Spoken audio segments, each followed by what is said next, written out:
Today on Exploring Scotland's History, we're visiting Inverlochy Castle, just outside Fort William.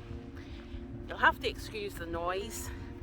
An outdoor centre unfortunately was demolished by vandals, the 𝕬𝖓𝖛, and it's in the process of getting fixed, so we'll have to tolerate the noise. But we're here!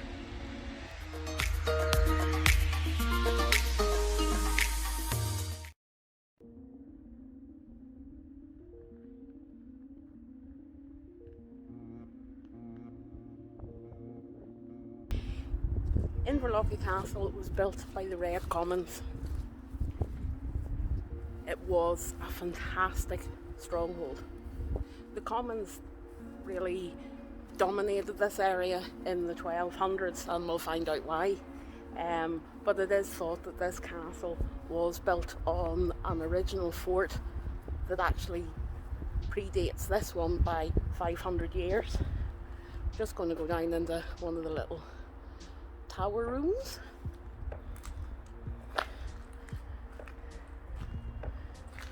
The Comyns at that time were lords of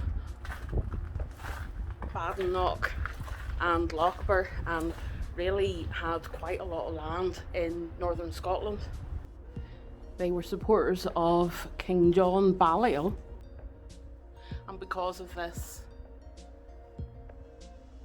when Robert the Bruce decided that he really was entitled to the throne, he kind of signed their fate. This is one of the few castles from this date that has actually survived, what's left of it, unaltered from the 1200s. It's really quite an edifice. This corner that is constantly getting shored up is known as Comyn's Tower. It was the strongest point and the focus of the castle. That would, I would imagine, be the main entrance.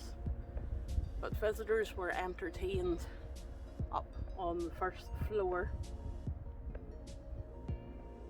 and John Comyn's apartment would have been on the floor above. This is an artist's impression of how they feel that John Comyn's tower would have looked.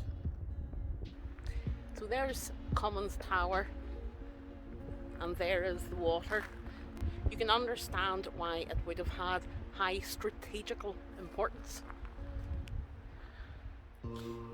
Not only are we defending the River Lochie from this area, but the direction I'm heading now is the beginning of the Great Glen, and obviously we have Fort Augustus further up the road, and at the very top of the glen we have Fort George. So this would have been a power point for protecting the loch. What we see today, because of the lack of alteration that has happened, is the original works that John Comyn would have decided for his castle. Obviously he was quite a royalist supporter, and the castle is built like a lot of the Welsh strongholds, and you can see quite a lot of similarities between Inverlochy and Welsh strongholds of the same time. John Balliol kept abreast of politics in the area of Scotland and further south. He fought the Battle of Lewes along with Henry III, and then started making friends with the Balliols. When Margaret Maid of Norway died, she didn't leave a direct successor to his throne, so Edward I had to choose. There were 13 people, shall we say, applied for the post, and John Balliol, he got it. So forging that friendship with him was wise where the Comyn was concerned. The Comyn would end up married to the king's sister, Eleanor Balliol, so that sealed his fate as a royalist. John Comyn died here in 1302,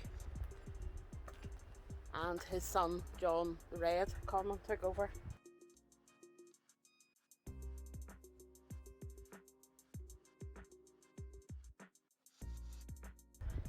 In 1306, the Bruce started his uprising to seize the throne or be the rightful king on the throne. He set about the Comyn family in a bid to break them down because of the allegiances they had had. The Bruce defeated the Comyns at both the Battle of Inverlochy and the Battle of Bannockburn, and their influence in the Highlands lost a lot of its steam. From the time of his defeat against Robert the Bruce, really the castle was sporadically lived in. Alistair Carrick MacDonald seized the castle as part of his uprising against James I. Although a royal army that included Stuart, the Earl of Mar, came and routed the castle, unfortunately the royalists were massacred in the process. Gordon, Earl of Huntly, acquired the castle in 1506, and again it was sporadically lived in.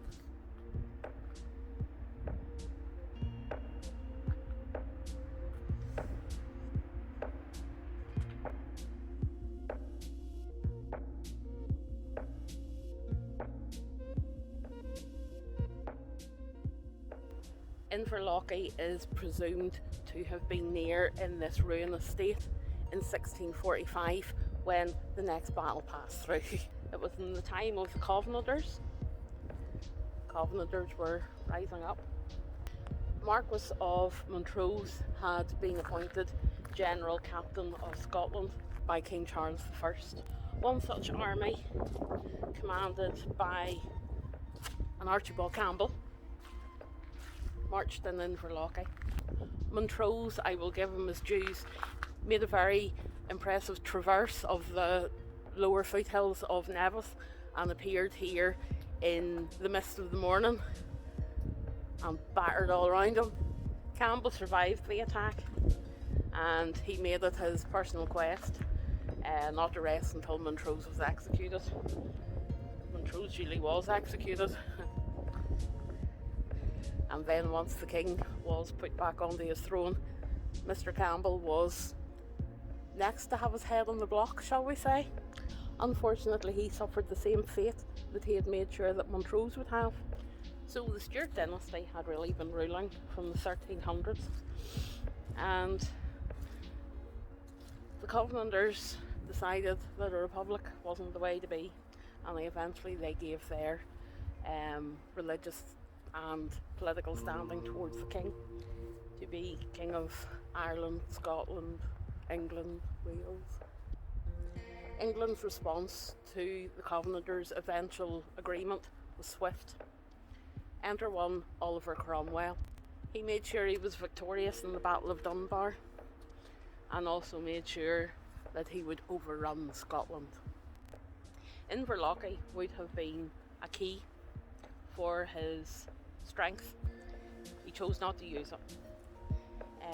He made a fort out of earth and wood further down the river at the loch. It became Fort William, and we will do a video on that.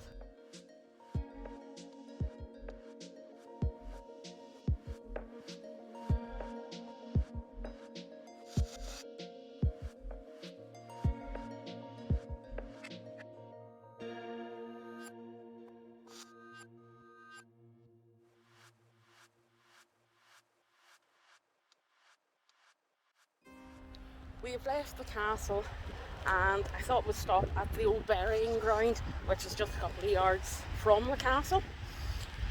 Tradition says that only descendants who fought in the Battle of Inverlochy in 1645 are entitled to be buried here.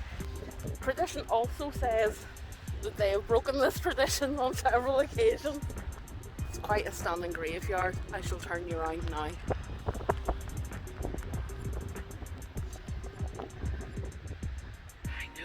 Creek.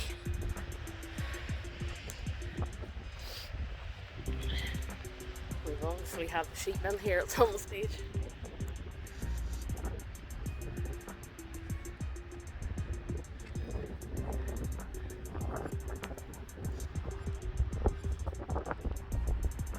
Actually, I think to do this place justice, I shall appear and do a short video on the graveyard itself someday when we've better weather. It is very dry. Not really getting the headstones in the best of lights. And I'm getting soaked. That's 𝕰𝖝𝖕𝖔𝖊𝖗. That's all you can see at 𝕰𝖝𝖕𝖔𝖊𝖗. Yuck.